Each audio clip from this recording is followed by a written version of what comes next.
말씀과 함께 학교 가는 길.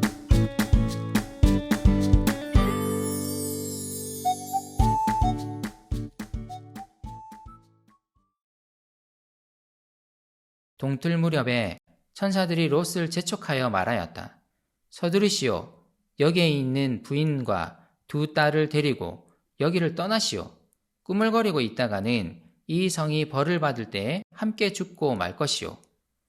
그런데도 롯이 꾸물거리자 그 두 사람은 롯과 그의 아내와 두 딸의 손을 잡아 끌어서 성 바깥으로 안전하게 대피시켰다. 주님께서 롯의 가족에게 자비를 베푸신 것이다.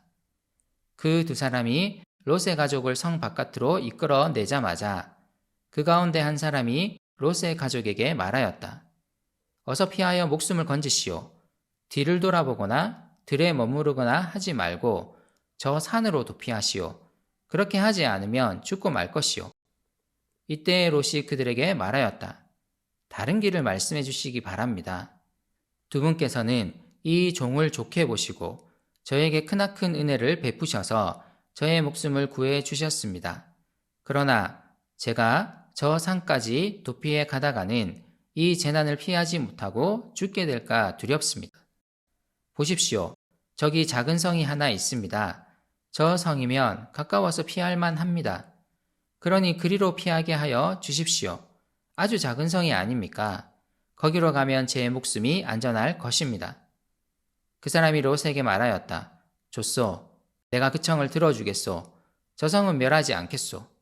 당신 내가 거기에 이르기까지는 내가 아무 일도 하지 않을 터이니 빨리 그리로 가시오.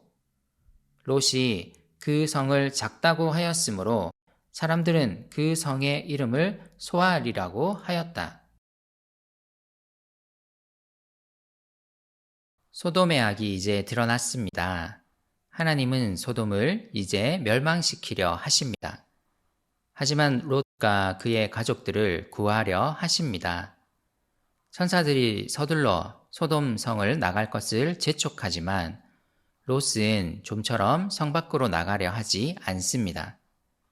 그래서 천사들은 롯과 그의 가족들을 억지로 이끌어냅니다. 롯은 미련이 많이 남았을 것입니다. 소돔이 멸망할 것이라는 하나님의 말씀은 그에게는 아직 실현되지 않은 말씀일 뿐이었습니다. 그는 실현되지 않은 이 말씀에 기댈 수는 없었습니다. 소돔 성이 주는 안전도 포기할 수 없었을 것입니다.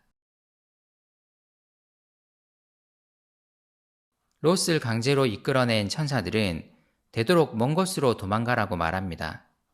소돔의 미련을 두고 뒤를 돌아보거나 길에서 잠시 머무는 행동을 하지 말라고 말합니다. 저 멀리 보이는 산으로 도망가라고 말합니다.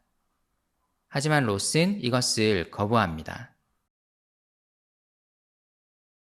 그는 천사들에게 다시 성을 요구하고 있습니다.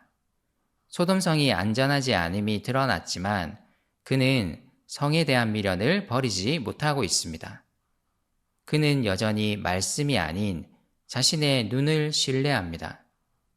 하지만 놀랍게도 하나님은 이 요구를 들어주십니다. 묵상해 봅시다. 튼튼해 보이는 성이 자신의 안전을 보장해 줄 거라는 생각을 버리지 못하는 롯의 모습이 내게 어떻게 다가오나요? 이런 가운데 롯을 구하기 위해 애쓰시는 하나님의 모습이 어떻게 다가오나요? 우리 눈에 보기 좋아 보이는 것들을 계속 따라가서는 안 됩니다. 우리는 하나님의 말씀을 신뢰하며 그 말씀을 따라야 합니다. 하나님의 말씀 안에서 살아가기를 기도합시다.